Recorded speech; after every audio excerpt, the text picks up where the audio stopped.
Hi there, I'm Terry from Flower World, and we are here to talk about pruning roses. Roses seem to be more complicated to people than they really are, and I'm going to show you how easy it is to prune your roses and explain why you do it. Here we have a beautiful shrub rose, and you can see a lot of the leaves are still on there, which is fine, but the whole point of pruning is to stimulate growth. So pruning, the best pruning for wintertime usually occurs the end of February, the first part of March. You do it too early, you risk having the rose be exposed to the cold that you don't want. You do it too late, you potentially delay your bloom cycle in the spring and summer. So the objective, typically what I tell people is about half of the growth needs to come off from the previous year. A third to a half would probably be the best way of looking at it. But what I do initially is I look and I see if I have any canes that are diseased, any canes that are what I would say too small for the actual plant. And you can see with shrub roses, oftentimes you'll have smaller canes, and that's very normal, as opposed to a hybrid tea that have real big fat canes. So I'll start in the middle. You always want to make sure to get rid of any cross branching. So I'm just going to start cutting right now. Take that one back. When you cut, you try to cut to an outside facing bud. There's always that line that you're looking for. So when I look at a branch like this that's coming up from underneath, one has to go. And that was the one because it was smaller. That was the one that I took. And again, outside facing bud. Now, sometimes the buds will start swelling and it'll be much easier to see them. And if you make a mistake, here's the thing. I have a friend who has 500 roses, and he uses electric pruning shears because he doesn't have the time to do all of this. So the point is, his roses maybe don't look as pretty, but the bottom line is what you're trying to do is you're trying to stimulate growth for spring and summer. So that's making a wrong cut. I wouldn't worry too much about it. Another outside facing bud right there, 45-degree angle, about 1/4 of an inch above where the bud is starting to form. People have asked me about the holes on leaves right here. This is a bug called a sawfly, which is actually a wasp-like character, and he goes from a worm into a wasp and eventually leaves. But before he does this kind of damage. And that's probably a topic for another program. But you'll often see that on roses. Again, right up above. At the same time that I'm pruning, I'm also taking off the dead foliage, any of the dead or old foliage. All of this, take it away. Don't compost it, because if there's any disease on it, it'll spread. You don't want that.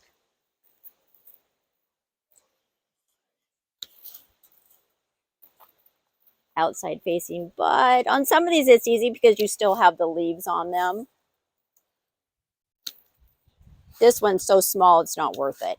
You're always trying to promote growth from the base of the plant, more important than the side growth.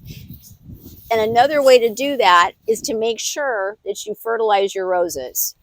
It's another program.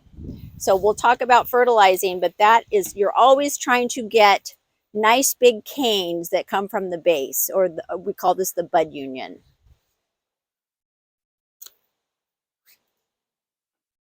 Take that down. It's really easy. I mean, as you can see, don't spend a lot of time fretting over it. Don't worry about it. You're going to be, again, if you make what you think is a wrong cut, it will correct itself anyway in the end. Take that one off. It's too small. This one's too small. This one is questionable. Again, using this opportunity to take off anything. And of course, using good, I love Felcos. They're expensive, but well worth it. They have a lifetime guarantee. So when I see something like this, You want to probably take that down further because half of that is dead. So I'm going to take it down a little bit more. Ah, right. Perfect. We'll leave that.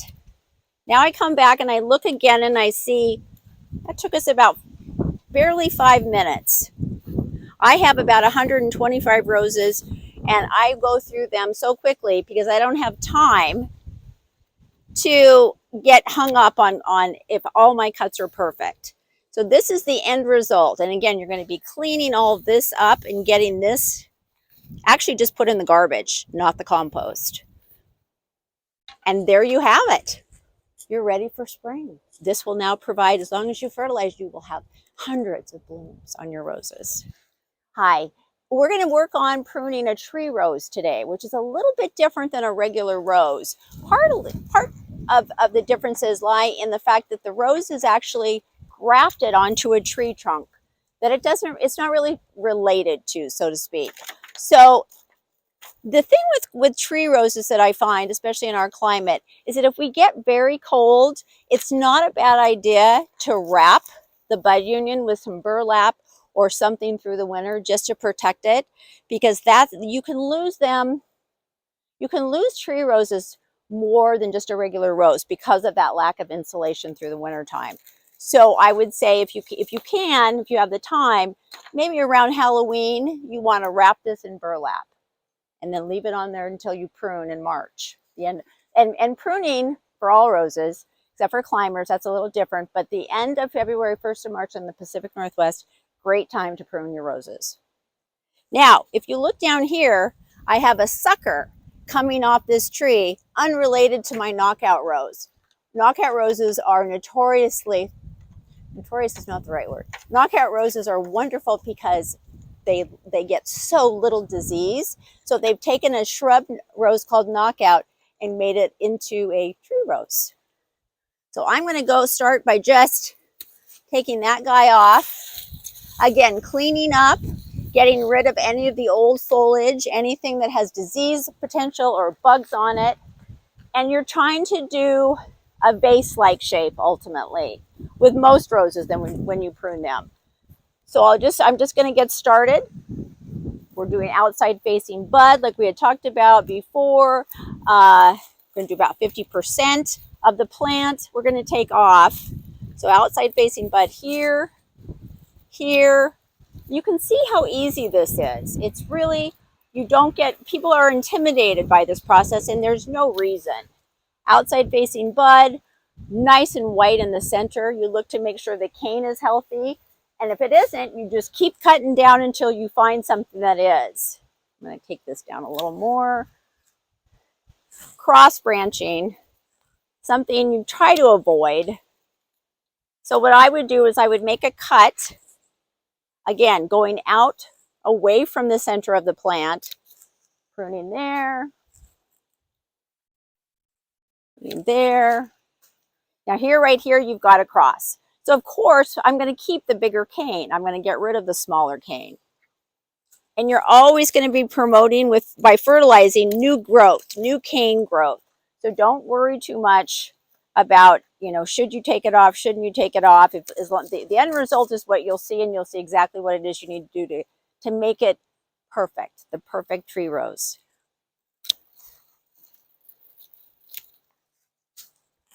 Outside facing bud. So there's a little bit of damage right here. I'm not sure if it's a black spot or if maybe we just had a little cold spell on it. So I'm going to go ahead and see what it looks like inside. Nice and white, so we're good. This cane right here doesn't look that great. It's just kind of, the whole thing looks a little iffy. So I'm going to just take the whole thing back down to the base. And again, right here, this is what we call the bud union. This is where the actual rose has been grafted onto the tree trunk. Same feeling over here on this guy. I'm going to just take him off. Oops, we lost your tag. Cross branching here between these two canes. Gonna have to do it. Because ultimately, You want great air circulation in between your canes. What happens with a lot of cross branching is it ends up the rose doesn't look as nice. The rose isn't as healthy. So it's really, this is the time where you really do a significant pruning on the plant. Let's see right here. Always checking to see, is it nice and white in the center, almost kind of, it looks moist. That's what you're after. That's what you want to see when you make those cuts.